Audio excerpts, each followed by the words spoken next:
prospector. I've been prospecting for many years. And not only that, though, tell me where everybody has seen you before. My name is Woody Wampler. I've been prospecting since 1970. I was one of the cast on Legend of the Superstition Mountains, where we went back into Superstition Mountains to look for the Lost Dutchman mine. Had a lot to do with the Peraltas, the Jesuits, Dutchmen, the stone maps. Look it up on YouTube and you'll see us on the Legend of the Superstition Mountains. Okay? Yeah, check them out. Okay. Okay. I'm going to show you first how many people lose their gold panning. And most of them were taught wrong, so they don't know any difference. One of the worst things you can do with a pan with gold and dirt in it is to sit here and go in circles like this. When you do this in the circles like this, you bring the gold to the back of the pan, and when you start working it down, the gold walks right on out of the pan. So that's one of the biggest no-nos is to sit here and do it in circles. Another big no-no is to sit here and flip your pan like this. If you sit there and flip it, you're going to flip your gold right out of the pan. Or if you sit here and go like this, you're going to walk your gold right out of the pan. This is called a blue-gray bounce. You only do that when you have a tiny little bit of black sand in the pan that you're trying to separate the gold from. And when we get down to that point, I'll mention it again and show you why. So, these are some of the things you don't do. The proper way, I feel, is to tip your pan down, stir it up really good, shake it down. Some of the stuff's going to come off the top of the pan. Your light stuff, your clay, silt, stuff like that, there's no gold in it, so you don't have to worry about it. You shake it up real good, get it down here on the bottom, at that bottom ripple. And then you pick it up.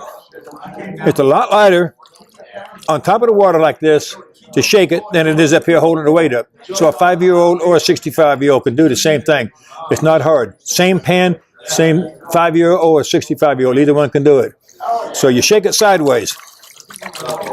You want the gold to get down on that bottom ripple and keep it there. And what I tell everybody to do is to pretend like there's a rod between here and here to where the pan can't move around.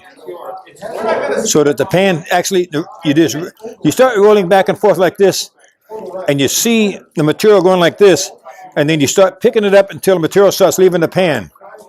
And then you hold it there, and you go nice and smooth, let the water do the work. You're working it out of the pan, you're not pouring it out. It starts to lock up on you. You tip it back a little bit, you give it a shake. You don't need to bring it all the way back. Just enough where nothing leaves the pan. You give it a good shake. And then you start rolling it back and forth again.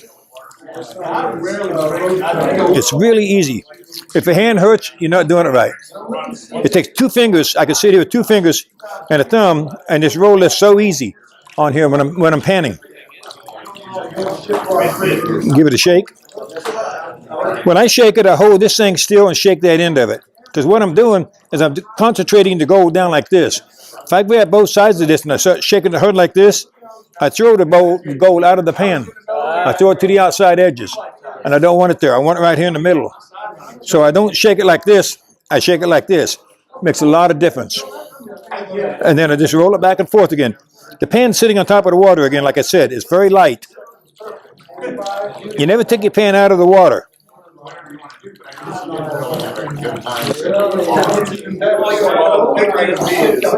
This is the way I teach. It's not the way I pan, but it's the way I teach.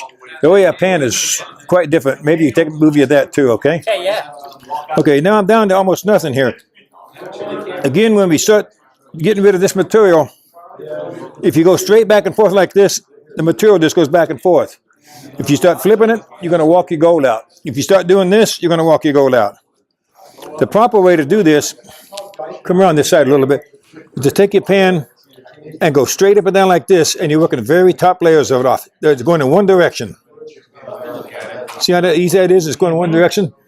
You tip it back, give it a little shake to get the blonde sand back up. This is what we're trying to get rid of as we're getting some of the black sand down. I do it about 3 times. I tip it back and I give it a shake. I tip it back and give it a shake. Take it right on down. Okay, now, a while ago I was telling you about the blueberry bounce, which is a really good thing But there's a time to use it and a time not to use it. If you got all your black sand, can you see the black sand in here? Yeah. If you get all this black sand in here and you start doing this, what happens is you make the gold come up to the top, and you don't want it there. You want it on the bottom of the pan. So that's a big no-no. You shake it like this and get it ready. Now, what I do, I'm going to turn it on so you can see a little bit easier. I don't go in, again, I don't go in circles. I never take my pan into circles. I just roll it down like this, halfway, and I take it straight down. There are millions of people that cannot separate the black sand from the gold. We might move outside where I can see what I'm doing. But you can see how the material, the black sand's going down. Yeah. See the gold over here in the corner? Yeah. Okay, now it's locking up on me a little bit hard for the black sand to come out. So what I do at that point is I just give it a little bit of shake. I tilt it down, get the gold back down again, and then I flatten it out a little bit like this. Okay, can you see these heavies here? Yeah. I just drag them halfway across the board. I'm not worrying about the gold. I'm just dragging any of them that I find halfway across the board down to here. And then I just roll it around and I take it down. You see the heavies going, but the gold's still there. Yeah. So the gold come back up here. Now I got rid of the heavies. Now I flatten it out again. There's a couple more heavies in there. I just roll it around like this and I take it down. It's hard for me to even see it. It's like I'm doing it in the blind because it's so dark in here. Yeah. But you can see the black sand going down.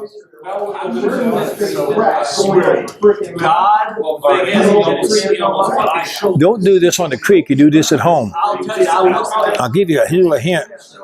And this is really good for anybody that goes out on the creek. When you first pan and you get down to this point and you see what gold you got, you take your Sucky Ball and you suck up the black sand and gold, all of it. Suck it all up into the tube. Because that way when the guy comes up the creek and says to you, hey, you finding any gold? He sees you where you're digging. He says, hey, you finding any gold? You go, all that black sand, you go, oh, I think I got a little bit in there. I'm not real sure. He thinks you're an idiot and he moves right on down the road. And he's not going to come and get in your hole when you leave. That's a good point. That's a good trick. Okay, back to where you were at. I'm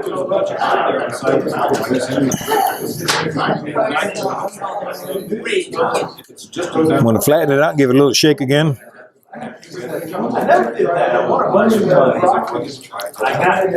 see how that black sand's leaving it.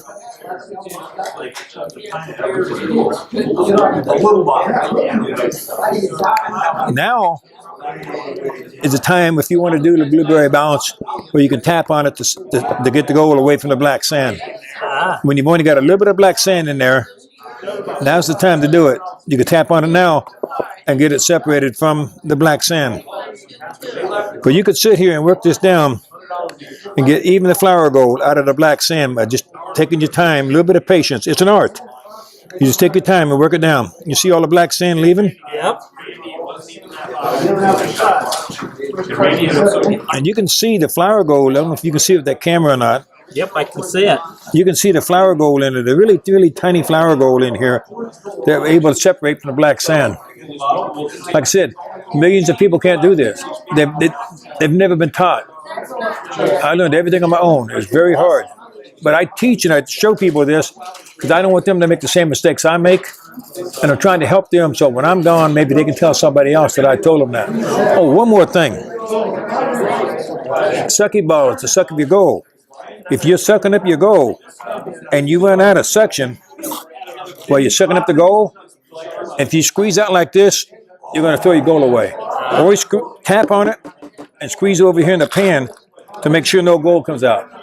Because when you run out of suction, there's going to be gold in that tube if you still got gold down there. And a lot of people just go, because they don't want the soap in here Yeah. So they squeeze it out here, and there goes the gold. Yeah. You can use it. You can lose gold in every single piece of equipment there is if you don't know how to use it. I agree with that. So look for us on YouTube, Legend of the Superstition Mountains. Yep, check them out on YouTube. And where are we at here today? We're at the Dutch Hunters Rendezvous, And man, and that's where all the Dutch hunters that's been looking for the Lost Dutchman go for many, many, many years. Gather up the BS and tell everybody the stories. and I've met a lot of great people here. Yeah, Thank there are a you, lot buddy. of great people here. There is. Actually, there's two of my friends here that was on the TV show with me. And that's Frank and Wayne. I'm going to ambush them here in just a minute. Thank you very much. Thank you, buddy. I hope it helps somebody. That's a wrap.